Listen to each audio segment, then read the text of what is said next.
আজকে রুই মাছ ভাপা করব, তাই 800 গ্রাম রুই মাছ নিয়ে নিয়েছি। ঠান্ডা জল দিয়ে লেবুর রস ও নুন দিয়ে আধ ঘন্টা ভিজিয়ে রাখছি।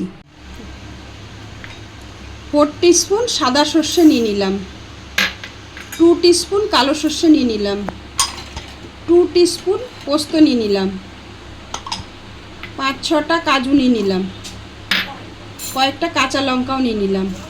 এবার একটু জল দিয়ে পেস্ট করে নেব। সামান্য একটু নুন দিয়ে দিলাম। এইবার লেবু নুন জল থেকে মাছটাকে তুলে নিচ্ছি। নুন জলে আর লেবুতে ভেজানো থাকলে মাছের ভেতরের আঁশটা গন্ধটা আর থাকে না। এইবার হলুদ গুঁড়ো দিয়ে মাছটাকে মেখে নিচ্ছি।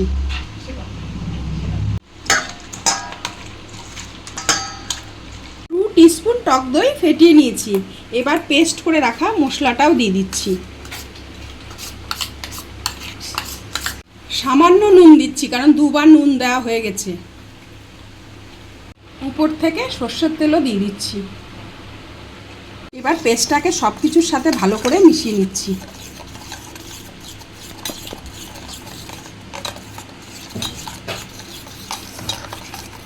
খুব সুন্দর একটা পেস্ট তৈরি হয়েছে।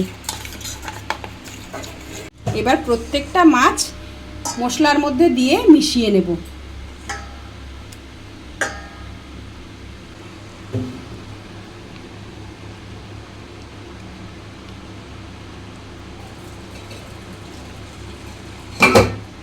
এবার উপর থেকে 5-6টা কাঁচা লঙ্কা এইভাবে ছড়িয়ে দিলাম। সামান্য একটু কাঁচা সর্ষের তেল উপর থেকে দিয়ে দিলাম। এবার ঢাকাটাকে আটকে দিলাম ভালো করে। কড়াইতে পরিমাণ মতো জল নিয়ে নিয়েছি। এবার তার মধ্যে একটা স্ট্যান্ড দিয়ে দিলাম। টিফিন কৌটোটাকে এমনভাবে বসাবো যেন টিফিন কৌটোর নিচটা সামান্য জলে ডুবে থাকে, পুরোটা না কিন্তু। এবার একটা ঢাকনা দিয়ে দিলাম। গ্যাসের ফ্লেমকে হাইতে রেখে আধ ঘন্টা মতো এইভাবে ফুটিয়ে নেব। এইবার আধ ঘন্টা বাদে ঢাকাটা তুলে নিচ্ছি।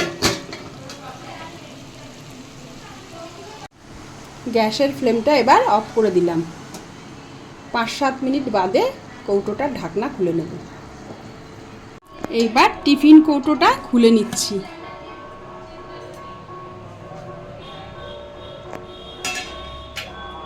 তৈরি হয়ে গেল রুই মাছের ভাপা।